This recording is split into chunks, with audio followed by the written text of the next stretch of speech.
নিমক হারামি করার পরেও যে বলে আমি কি করেছি, মিথ্যাবাদী প্রমাণিত হওয়ার পরেও যে বলে আমি কি করেছি, বিশ্বাস ভেঙে দেওয়ার পরেও যে বলে আমি কি করেছি, আমি তো কোনো অন্যায় করি না, আমি এই করেছি, আমি ওই কাজ করেছি, এটা মিস্টেকলি হয়ে গেছে, সব কিছু করেও যে বলে আমি কিছু করি নাই, আপনি তার থেকে লয়্যালটি কেমনে এক্সপেক্ট করেন? তার থেকে আপনি সত্যিকার অর্থে ভালোবাসা কেমনে এক্সপেক্ট করেন? How funny it is.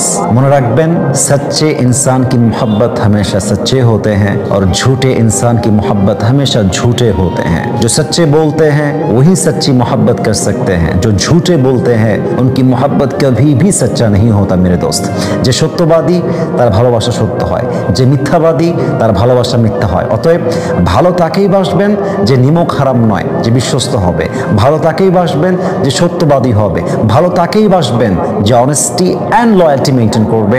আপনি আপনার লাইফে কখনোই কষ্ট এবং বিশ্বাসঘাতকতার শিকার হবেন না ইনশাআল্লাহ তাআলা। Subscribe my channel please.